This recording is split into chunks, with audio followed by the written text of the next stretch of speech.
Olá! Esse é um podcast produzido pelo Instituto LUSP, que trabalha há mais de 20 anos com o cuidado e o aconselhamento ao luto no Rio Grande do Sul. Aqui falamos sobre temas complexos e profundos, como a morte e o morrer, as perdas, envelhecimentos, amadurecimentos e esperanças, com leveza e clareza, tendo o compromisso ético de testemunhar processos de transformação e restauração da vida. Eu sou Clariana Saragiotto, psi, especialista em luto e membro do corpo clínico da LUSP, e aqui serei porta-voz desses temas tão importantes. Sejam bem-vindos. Podemos ser independentes emocionalmente? Qual é a complexidade da dependência humana? Por que ela é importante? E quando que ela pode se tornar prejudicial nas nossas relações? Hoje vamos conversar sobre esse assunto, sobre a importância dos vínculos afetivos com a base da teoria do apego, com a minha querida amiga, psicóloga Raquel Savir, na segunda parte da nossa conversa que iniciou no podcast anterior. Raquel, seja muito bem-vinda mais uma vez ao Luzcast. Olá, muito bom voltar, gente. Não cabe mesmo tudo que a gente tem para conversar nessa uma hora. Eu espero que a gente consiga deixar ainda um gostinho de mais compreensão, de mais vontade de saber, de mergulhar nesse saber que a teoria do apego traz, né? Como ele facilita a nossa vida, né? À medida que vai nos dando uma luz sobre como a gente se relaciona. E vamos lá, vamos continuar. Bora lá. A Raquel, então, para mim é uma referência, é uma grande professora.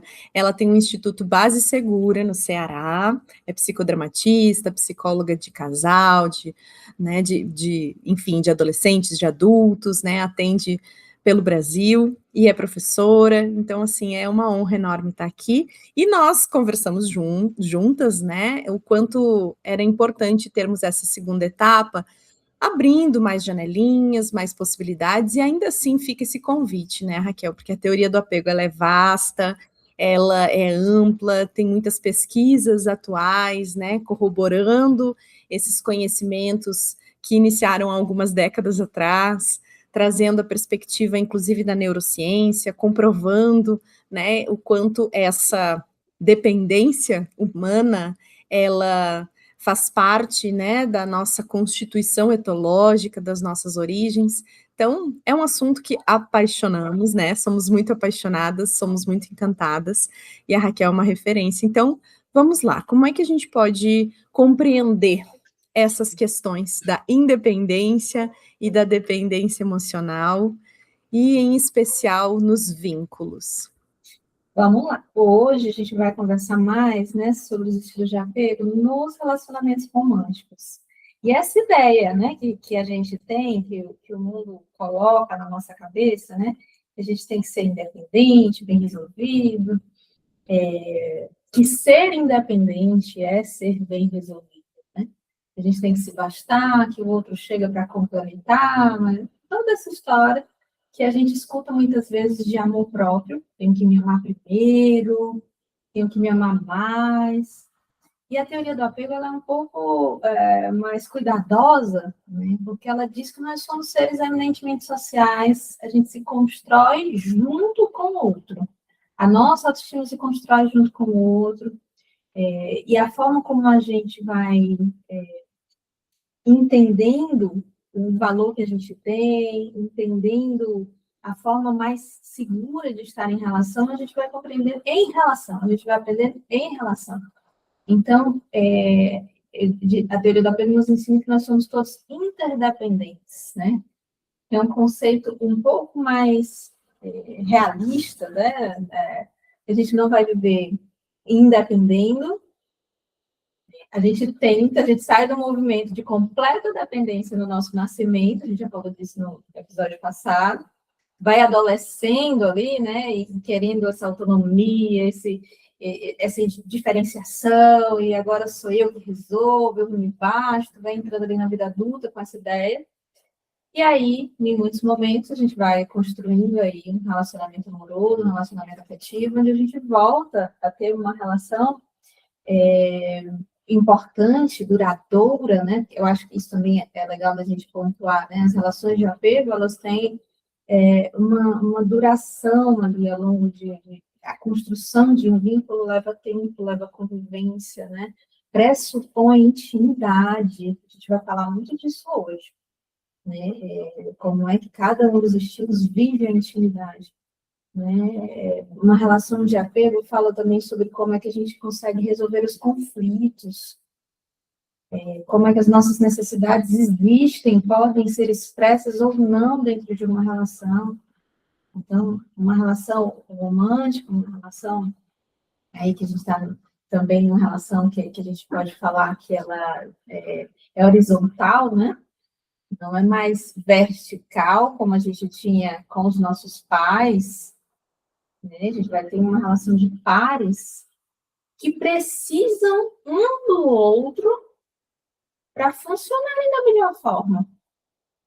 Horas, um pode estar mais seguro, mais independente, como a gente gosta de pensar, mas essa pessoa, se ela for humana e ela tiver momentos de vulnerabilidade, fragilidade, ela vai precisar contar com o outro, para que esse outro ajude nessa regulação emocional, para que esse outro ampare. Por isso que a gente fala de interdependência, né? Isso como uma dança, como um movimento de sintonia que numa relação boa vai acontecer entre os parceiros.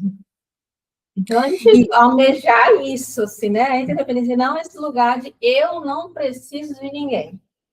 Isso. E essa sintonia, ela começa desde a gestação, né, e é forjada nas primeiras relações, mas como é essa reprodução, né, na vida adulta, então? Tem ligação, né, com essa E primeira... bom você já trazer, né? Existe uma frase que ficou, um jargão que ficou aqui na teoria do apego, que seria do berço ao túmulo, né? A gente tem um estilo de apego que vai sendo construído do berço, a gente levaria ao túmulo. Hoje a gente sabe que já começa antes de chegar no berço, né? E a gente já vai construindo essa percepção do mundo interrelacional, inclusive, já dentro do ventre, né? Esse berço aí já seria esse ventre. Na verdade, a gente vai construindo o que o Bowlby chamou de modelo operacional interno, né?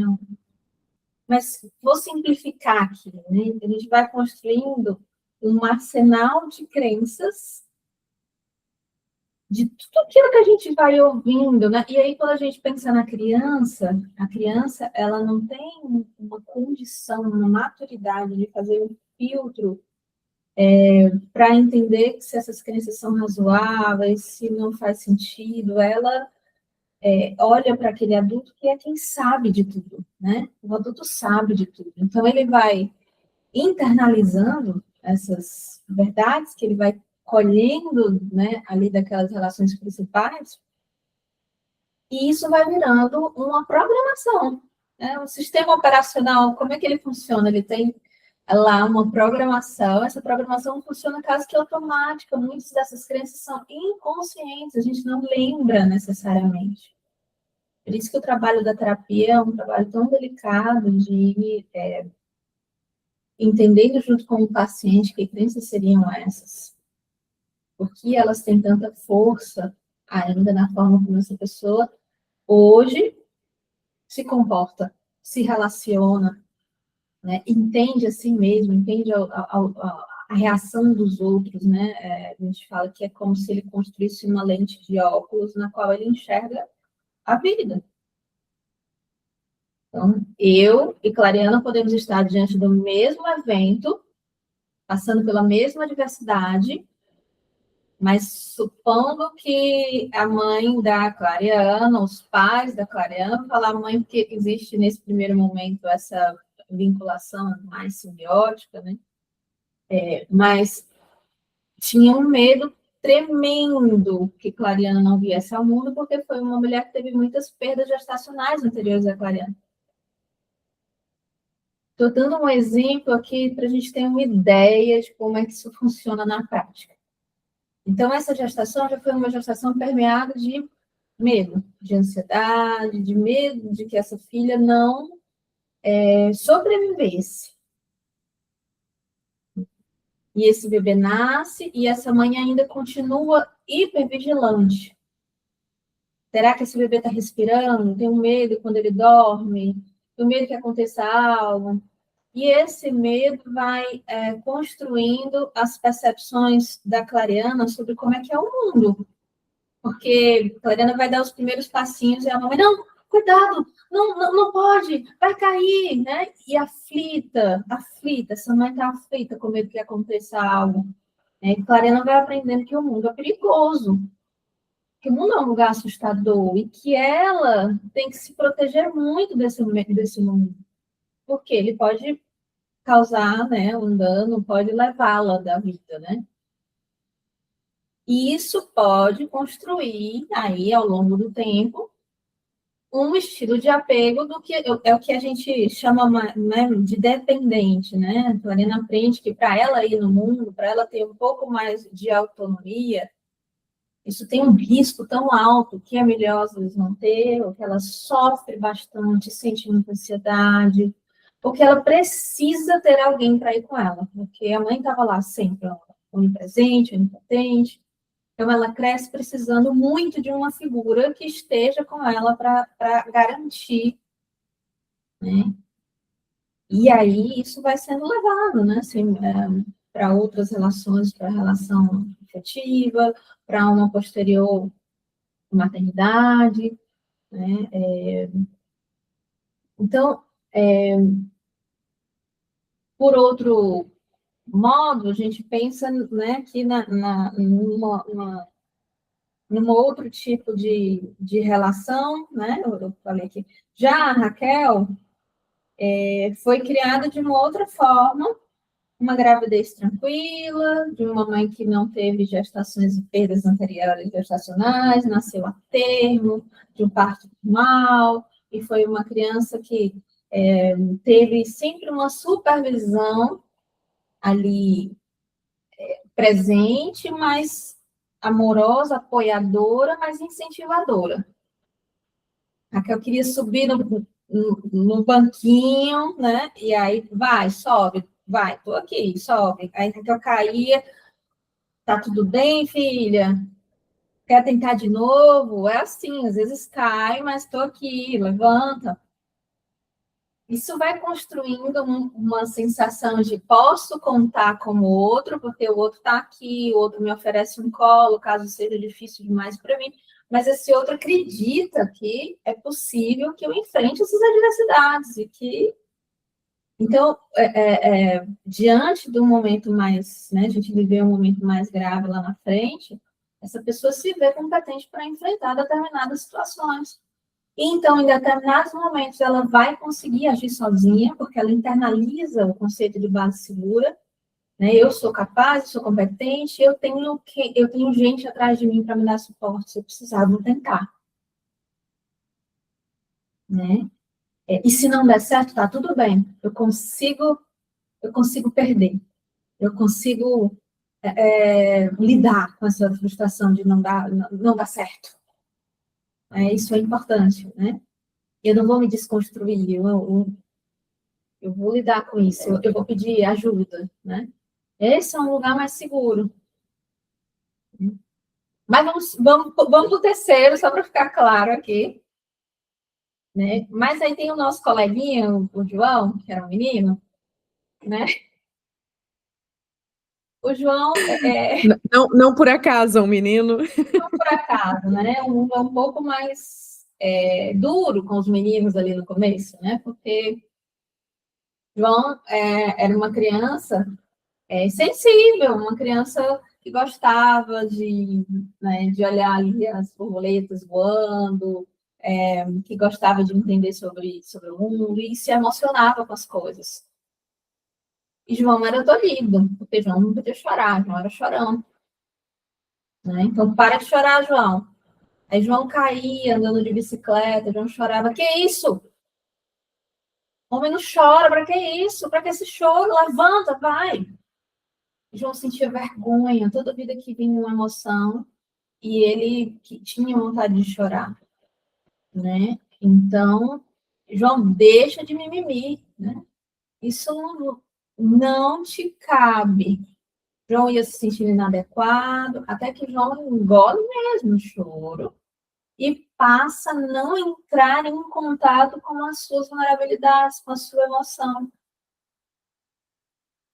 Então, ele cresce altamente focado nas suas realizações, tentando mostrar somente o seu sucesso e escondendo dos outros e de si próprio, porque chega um momento que João não sente mais mesmo, muitas vezes. Porque é perigoso sentir, é vergonhoso sentir, né? E ele chega lá na frente achando que quem sente é fraco. Que a vida tem que ser leve, que a vida tem que ser positiva, que a vida tem que olhar para frente, que a gente tem que ser forte. E João vai entrar num relacionamento. Agora imagina se João entra num relacionamento com a nossa amiga, a Clariana, que estava insegura, que precisa muito que o João fique perto dela para fazer as coisas. Como é que vai ser essa relação? Será que o João vai conseguir ser acolhedor e dar esse suporte ou vai ser complicado? Né? E aí, a gente está dando um spoiler aqui do que é essa nossa conversa. E por que tanta gente se interessa por esse assunto, gente? A gente fala de apego, eu sei que a parentalidade hoje chama muitas pessoas para querer entender o que é uma criação com apego, mas eu posso te dizer que faz sucesso nas redes sociais, quando a gente fala, são as pessoas que querem entender mais, né, por que sofrem tanto, por que permanecem tanto, por que alguns relacionamentos são tão complicados. Até porque muitas pessoas com um funcionamento que é ansioso ambivalente, como esse exemplo que você está dando da Clariana, também não por acaso, encontram pessoas que têm um funcionamento mais evitativo, então, né? Que é esse perfil que você está descrevendo que o João pode vir a se tornar, né? E como funciona, então, esse casamento aqui, né? Essa colisão, esse encontro de pessoas que têm funcionamentos com necessidades diferentes, uma querendo se aproximar e a outra querendo se distanciar, né? E aí como fica esse relacionamento que exige das pessoas, eu diria até esse autoconhecimento, né? E esse conhecimento do outro também, desse estilo de funcionamento, posso chamar assim, Raquel? Pode sim. Hum. Então, vamos pensar nesses estilos. Eu fiz aqui de uma forma bem ampliada, né? Como se a gente estivesse no máximo da insegurança. Mas, em linhas gerais, a gente está no espectro, assim. A gente vai ter momentos de vida que a gente, por exemplo, Clariana cresceu, fez faculdade, fez terapia, e ela já não é mais aquela menina tão assustada, né? Ela já conseguiu colher recursos, construiu amizades importantes, ela está numa fase mais segura da vida dela. Porém, ela encontra esse relacionamento com essa pessoa que é altamente sedutora, super valoriza, porque ele é independente, bem-sucedido, charmoso. Ninguém começa já vendo ou vivendo a intensidade dessa incongruência, dessa incompatibilidade, né?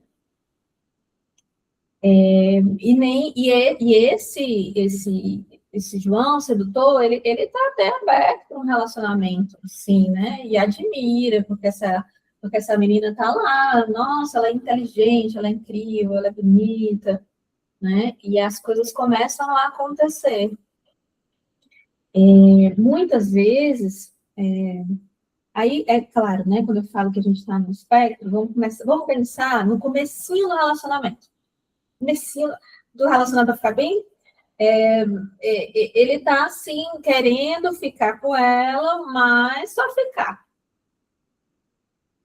Aí eles vão, saem, é legal, ficam, outro dia ele não dá aquele telefonema, não responde a mensagem, porque não quer intimidade mais, não quer que a pessoa já pense que vai ser um namoro. Aí como é que fica a outra pessoa que está no estilo ansioso? Né? Ela até está mais legal, mais segura, mas agora deu um passo de se envolver emocionalmente e criou uma expectativa sobre o João. E ela começa a se sentir insegura. E agora? Não vai responder? Manda mensagem, não manda mensagem. Aí, de repente, ela cria coragem, diz, oi, João, tudo bom? Mas ele demora a responder. E os pensamentos, né, Raquel, do Os ansioso, pensamentos. do Vamos lá. ambivalente, né? Será que eu fiz alguma coisa de errado, né? Será que eu fiz alguma coisa de Será errado? que eu falei? Será que eu fui demais? Porque já existe um pressuposto de que a gente tem que fazer um joguinho, e nesse joguinho a gente tem que fingir desinteresse. Isso é muito difícil para quem está nesse estilo de apego ansioso ambivalente, porque a gente porque quer mesmo, quer que dê certo, quer um relacionamento, mas tem que fingir que não quero muito, que é para não assustar o outro. E aí tem um atravessamento de gênero muito forte também nessa questão, né? Mas, enfim.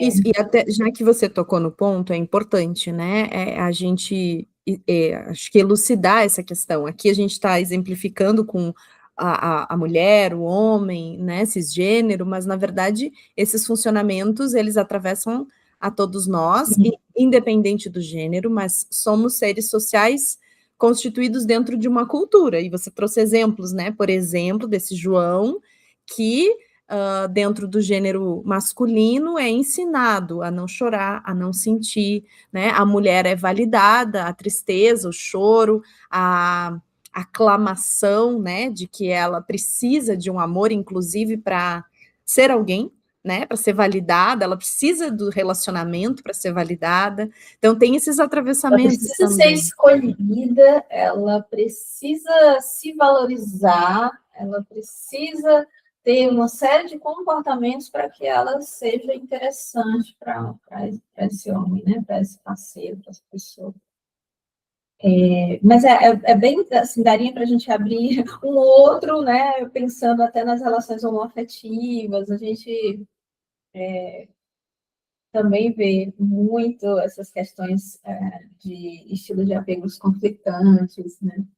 É bem interessante, assim.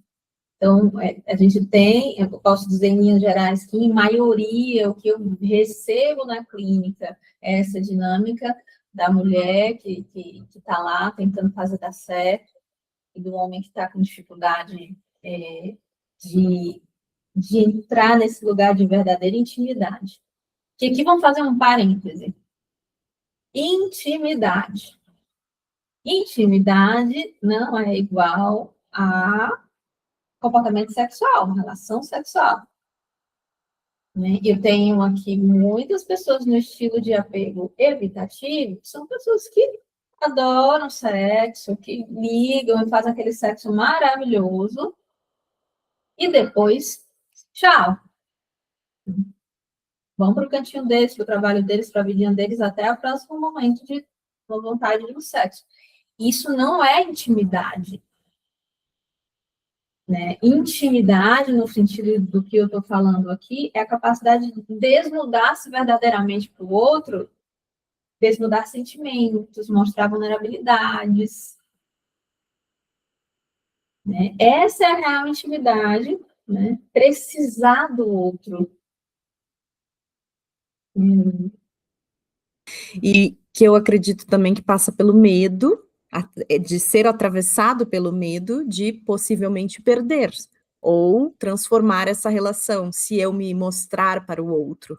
E que é o que o evitativo, justamente, né, lá no início da sua configuração, temeu e construiu essa forma, né, de defesa. No princípio, o funcionamento evitativo também buscava essa proximidade, e por não tê-la, por não ter essa intimidade e essa segurança, que é o que tu explicava, né, dessa base segura, de dizer, tudo bem, se você errar, eu ainda vou estar aqui, se você falhar, se você for assim, assado, porque às vezes não é nem sobre erro, é sobre uma característica, né, tudo bem, se você tiver esse choro, esse sorriso, esse olhar, eu vou estar aqui para compreender e acolher a sua identidade, né? E que o ansioso também, né? Fica testando inconscientemente, como tu trouxe, né? E aí eu fico pensando justamente nesse desafio de ir conhecendo as suas defesas, a sua forma de na sua tentativa, né, de buscar proximidade ou, evitação, né, afastamento, e como é possível transformar isso na vida, né? É possível modificar e ir na direção de ser uma pessoa mais segura? Sim, sim, um sim bem bonito para você aqui, né? Para animar o pessoal. E trabalhamos para isso, né? Inclusive, posso me colocar aqui, né, como uma pessoa que em transformação. Como eu falei no começo, né, exemplificando, a Clariana estava lá, super insegura, ambivalente, mas aí ela foi, cresceu, fez terapia, encontrou bons amigos e tal. Encontrou um relacionamento que é um relacionamento seguro, apoiador, ela vai estar muito mais próxima, né? Ela vai, dentro daquelas crenças que ela tinha, vai haver uma transformação. Algumas ela vai conseguir ressignificar, né? Então, ela vai entender o terapeuta que trabalha, né, baseado na teoria do apego, ele vai ser essa pessoa apoiadora que está ali ao lado, mostrando, tá vendo, Clariana, você conseguiu, olha você agora, foi lá nesse podcast, foi lindo, como você consegue. E isso vai sendo internalizado, né, assim, como uma autocompetência, como, então, e ela passou por uma dificuldade, foi lá, pôde pedir ajuda, ela vai internalizando, né, eu consigo, eu tenho ajuda, e isso vai deixando ela num lugar mais inseguro. Agora, uma das coisas que a teoria do apego também nos ensina, que é o que eu ia falar do o casal, né, começou a se relacionar, aí estava lá na troca de mensagens, ansiedade, mas foi dando certo, ela foi entendendo que ele precisava de um tempo, foi, porque tem isso, ó, o ansioso, ambivalente, ele vai tentando se moldar. Eu até brinco nas minhas aulas, eu uso aquela música que a Ivete Sangalo canta, não precisa mudar, vou me adaptar ao seu jeito, né? Eu vou vendo como é que o outro funciona, eu não quero perder o outro, e eu vou me adaptando, às vezes, num grau de anulação mesmo, né? Faz sentido isso para você? Total, amei a cantoria, isso, há muitas músicas que fundamentam, né, perfeito, isso mesmo. Tem, essa é a maior, eu acho que as maiores músicas vão nesse estilo. E aí, o que vai acontecendo? Em algum momento da vida do relacionamento, algo pode acontecer, né? Que abale aquilo que foi construído, aquela segurança que está sendo construída ali, né? Um adoecimento, uma perda, um, enfim, um revés, uma traição, algo que eu estava ali no movimento de já melhorei bastante, estava caminhando para um lugar mais seguro. Em algum momento, a gente pode pendular mais rápido, assim, voltar para o nosso estilo mais constituinte, mais primitivo, mais primário.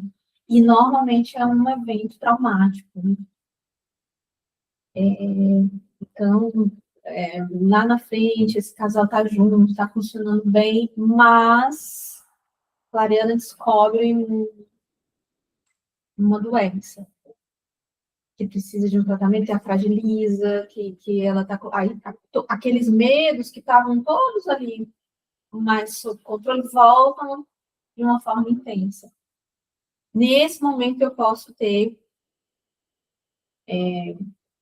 ali, quando a gente está diante desse momento que exige da gente, né, mais regulação emocional, de volta dos nossos estados mais primitivos, a gente vai solicitar mais para esse outro, que é o parceiro. E esse outro pode se sentir sobrecarregado, pode não conseguir ser apoiador, muito pelo contrário, ele pode conseguir, inclusive, ser alguém que desconsidera, que invalida, que você tem que ser forte, tem que enfrentar, não, isso é fraqueza, eu não dou conta. E isso pode ser o que a gente chama de abrir uma ferida de apego no relacionamento. Você sabe que costuma ser uma fase muito delicada e onde eu encontro nos casais feridas de apego profundo? Puerpério, né? Imaginei, né? É, O que que a vinda de um ser para uma família pode significar nesse momento? né? Porque aí é um momento de revisão, né? De tudo o que eu recebi na minha bagagem, né? Do que eu vou repassar, a mulher está vivendo, né? É o momento onde tudo aquilo que eu construí, né? Que me dá identidade, naquele momento fica de stand-by, eu não posso mais ir para a minha carreira, eu não posso sair, eu não posso ter a minha independência, mas eu preciso estar voltado 100% ali para cuidar com o bebê. E aí eu quero que o outro possa estar comigo, acolha que eu não estou dando conta disso, que isso eu não estava pronta para isso, que isso me fragiliza, que por mais que eu queira ter tido um filho, porque muitas vezes eu chego, eu desejei, mas eu choro, eu me pergunto por que mesmo que eu fiz isso, e o outro, em vez de ser apoiador, culpabiliza,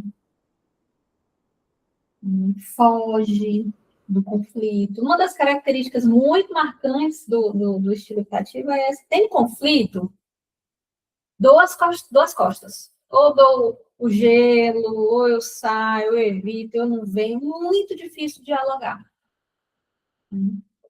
Então, esse é um período, às vezes, de muita solidão, né, que abre feridas importantes. Ao mesmo tempo que eu também, visualizo quando o casal consegue se fortalecer a partir dessa nomeação, desse reconhecimento das necessidades, e consegue inclusive, fortalecer a segurança, né. Tem um trechinho lá do livro da Maneiras de Amar, né, que é do Amir Levine, que ele propõe isso, assim, que uma mãe que está com uma criança e ela recebe uma base segura, né, da sua companheira, do seu companheiro, ela pode, sair da insegurança e da ansiedade, né, e estar num lugar mais seguro, né. Eu achei isso Sim. tão bonito, porque existe toda uma transformação também, né, fisiológica, neurológica, nesse processo, não só de gestar, né, vamos considerar aqui também famílias constituídas por adoção e outros processos, né. Então receber esse ser na família gera novas conexões neurofisiológicas e psicológicas e sociais, né. E eu achei incrível isso, a possibilidade de que uma uma situação, um contexto de tanta vulnerabilidade, ele também pode ser um fortalecedor. Imagino que é para poucos, essa é a minha opinião. Raquel, quero te ouvir. Então, você falou, me apresentou como terapeuta de casais, e eu atendo casais, mas eu comecei por um caminho que é o caminho da orientação parental. Então, os casais chegaram para mim, até hoje, chegam com questões relacionadas à criação de filhos. Né? Então, assim, eu tenho como um pressuposto, que é o que sustenta a minha prática, que a chegada de um filho faz com que estremece, muda, né, ali, mas que nos dá toda a condição, né, a gente diz que a maternidade é um portal, né, aquela coisa, a parentalidade é um portal, para olhar para os nossos estilos de apego e a partir da disponibilidade de mudar, de melhorar para entrar em relação com essa criança, a gente caminhar para lugares mais seguros. E então eu acredito completamente sim, né? E vejo isso na prática, a possibilidade também de casais que melhoram com a parentalidade, né? De casais que desde o começo estão juntos, vivendo a gestação juntos, né? Que é um conceito novo, né? De pensar nesse parceiro que engravida também, né? E interessante que eles sentem fisicamente algumas coisas juntos ali, né? Hoje a gente sabe que parceiros que cuidam desde os primeiros dias desse bebê junto têm os níveis de ocitocina aumentados. A gente acreditava que eram só mulheres que tinham ocitocina aumentada, que é o hormônio do cuidado, do amor. Inclusive, olha como a teoria do apego traz, né, esse conhecimento para a gente, né? É um funcionamento biológico, neuroquímico acontecendo. Na medida em que eu me disponho a cuidar de um outro ser, os meus hormônios estão funcionando para que isso aconteça, né? Então, sim, a experiência do cuidado, da parentalidade, do viver esse momento, do parto, do pós-parto, pode ser altamente profícua, né? Pode ser altamente positiva para fortalecer esse casal e levá-lo para um lugar mais seguro. Todas as experiências de transição da vida, né? Sim, essa é uma das que chega e a gente ainda está muito imaturo. A verdade é essa, né? Então, os primogênitos, os filhos mais velhos, ainda pegam a gente assim, sem que a gente tenha feito nenhuma tarefa de casa, de olhar para dentro e tentar ver o que eu quero mudar aqui, né? E nos faz esse convite. E Raquel, eu também fiquei com vontade de pensar sobre essa despedida do casal, sabe? Quando essa, né, todo esse processo de transformação, ele tenta acontecer, mas as pessoas chegam em pontos, né, em arestas, que elas reconhecem os seus limites, e como que a teoria do apego pode também ajudar nessa despedida. Que no livro ele nem fala, acho tanto, não me lembro dele falando sobre separação, porque acho que a intenção é falar mais sobre como, né, fazer o Gente, relacionamento o livro que ela está funcionar. falando, gente, é Maneira de Amar. Vou deixar na descrição do episódio. Um livro bom de ler, não precisa ser, não é uma linguagem técnica, você vai compreender os estilos, está literalmente desenhado como é que um estilo e outro interagem, né? Porque esse casal que a gente falou mais, né, do evitativo com ansioso, eles chamam de casal bomba-relógio. Mas mesmo para esse casal, antes da gente chegar na separação, a gente pode fazer um trabalho bem interessante. A teoria do apego se propõe, inclusive, a um trabalho psicopedagógico. Que, assim, na medida em que a gente entende o que é gatilho um para o outro, e normalmente é bem interessante nesses estilos opostos, porque eu entendo que quando o ansioso tá no seu momento porque não recebeu atenção, porque tá inseguro mesmo, assim, o que houve? Você não me procura há tantos dias, mandei uma mensagem, você não responde, que começa a vir os pensamentos de insegurança, né? Essa pessoa está se afastando de mim, está acontecendo alguma coisa. O estilo de apego evitativo se sente cobrado, né? Quando ele se sente cobrado, o que ele faz? Ele se afasta mais. Se eu entendo que eu posso dar uma resposta, que pode ser, meu amor, tá tudo bem, é porque eu tô com um trabalho que eu tenho que entregar daqui a 2 dias que tá me tirando o sono. Dá um beijinho, calma. Os gatilhos do ansioso são desativados, né? Eu estou dando um exemplo simples, assim, porque na terapia, o que a gente vai trabalhar?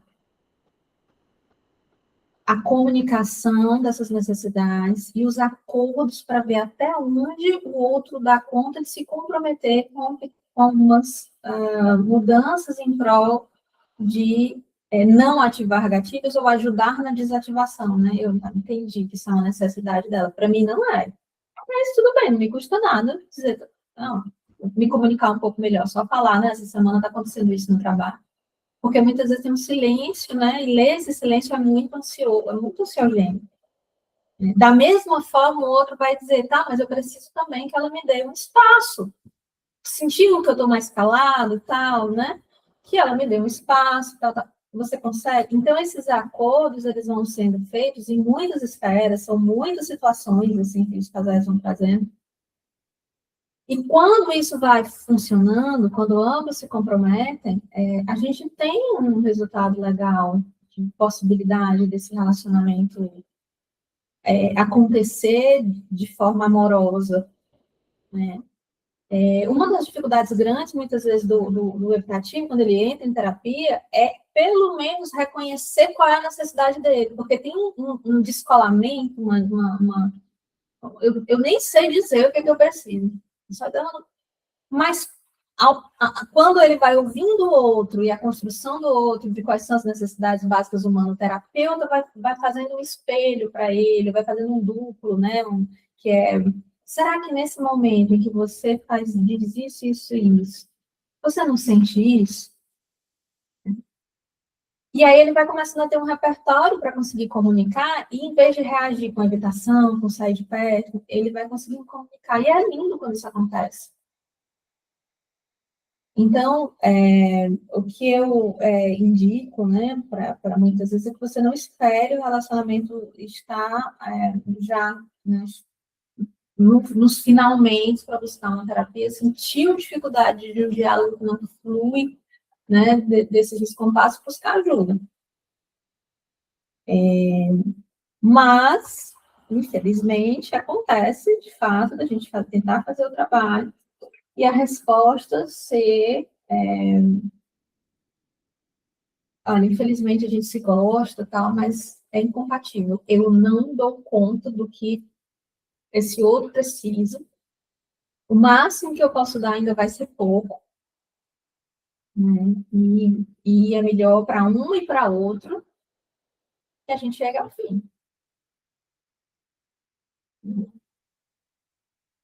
E muitas vezes esse outro também entendeu que realmente entende, porque muitas vezes, assim, claro, eu gosto de usar exemplos, porque acho que as pessoas vão se identificando, né?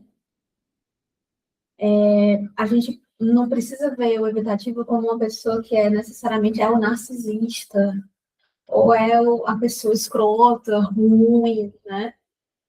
Às vezes não, é uma boa pessoa, bem intencionada, mas tem a sua história, né?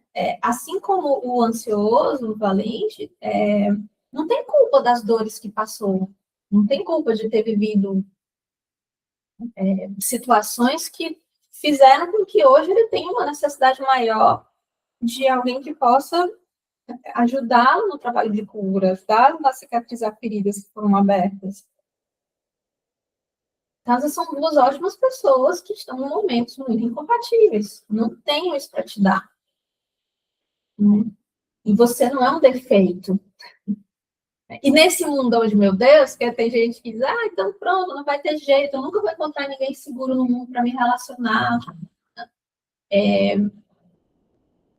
Eu digo que tem muita gente. Bowlby tem uma frase muito bonita que fala que a gente, até a capacidade da gente de reconhecer quem está disponível para um relacionamento seguro, essa capacidade, ela não é uma coisa simples que todo mundo tem, porque está dentro dessa lente que eu construí. Então, se eu vivi num lar, né, onde existia muito conflito, onde as pessoas se agrediam, depois estava todo mundo junto de novo, onde o amor e o desrespeito caminhavam muito próximos, a lente com que eu enxergo um relacionamento, às vezes é essa, e eu vou buscando alguém, né? É como se eu quisesse, que também é complexo esse conceito, gente, mas por mais que o ambiente seja nocivo, tóxico, ele é o conhecido para a minha psique, e o conhecido me desperta menos ansiedade do que o novo, por mais que o novo seja muito bonitinho.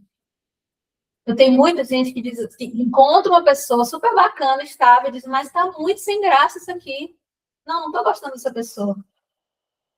Não é isso, não me desperta nada. Por quê? Porque eu estou adaptada àquele modelo de despertar a intensidade, aquela confusão, aí a gente briga, depois a gente volta, aí quando a gente volta é aquele amor. Então é preciso que a pessoa possa ir sustentando esse novo modelo, sabe? Faz sentido isso? Também chega para ti. Total, e inclusive eu penso que a palavra despertar aqui, que é o que a gente confunde muito no senso comum com essa paixão, na verdade é uma ativação do meu funcionamento de apego. E se o meu funcionamento é ansioso, o que ativa esse funcionamento ansioso?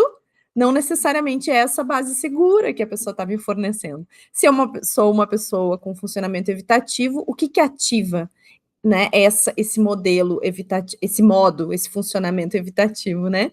Então, eu fico pensando nessa palavra que a gente ainda pode aprimorar, né, Raquel, assim, a nossa compreensão sobre o que é se apaixonar, o que é despertar para alguém, o que é se conectar com alguém, o que exatamente está se conectando, qual a minha parte aqui nesse encontro que se conecta com a do outro. É a minha parte mais saudável ou é a minha parte mais disfuncional aqui no sentido de desadaptativo, né, que vai me promover um mal-estar ao invés de um bem-estar?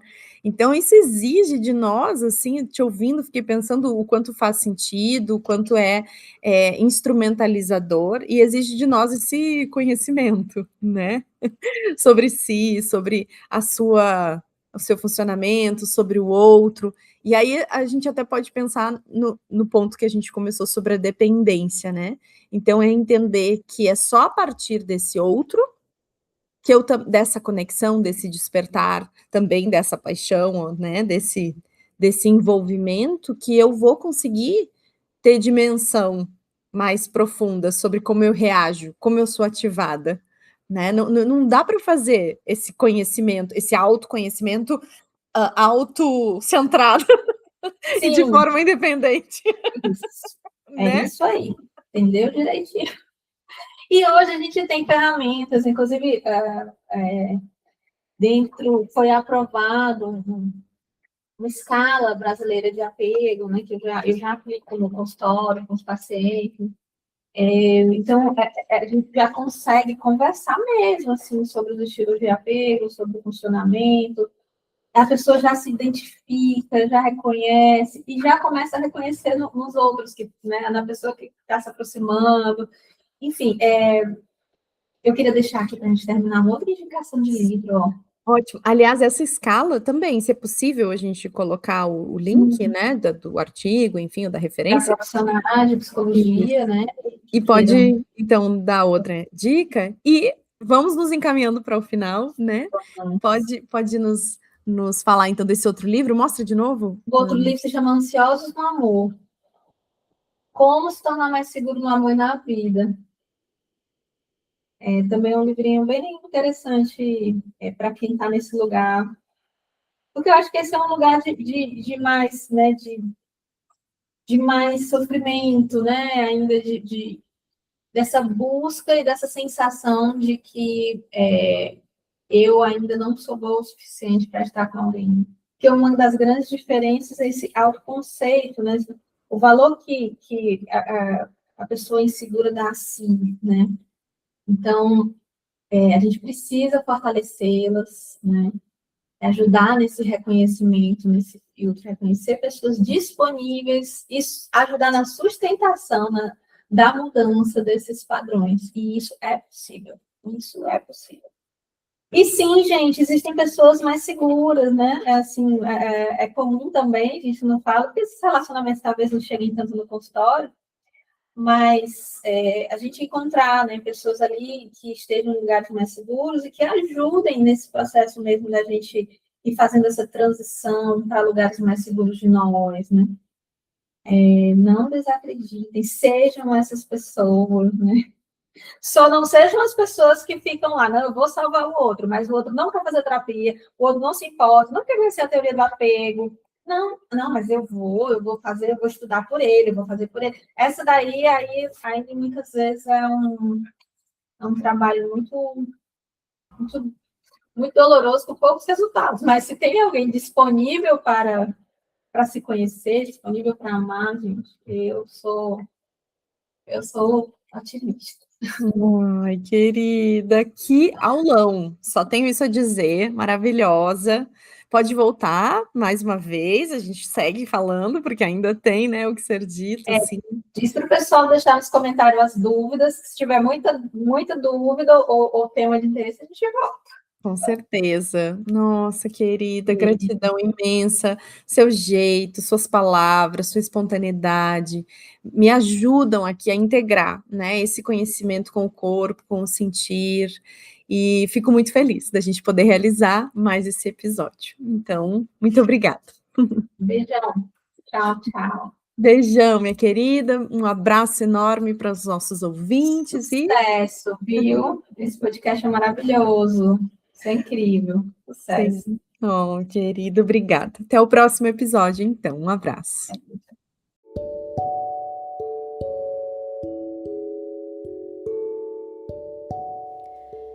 Que esse Luzcast tenha alcançado o seu coração e te esperamos no próximo episódio. Grande abraço com afeto.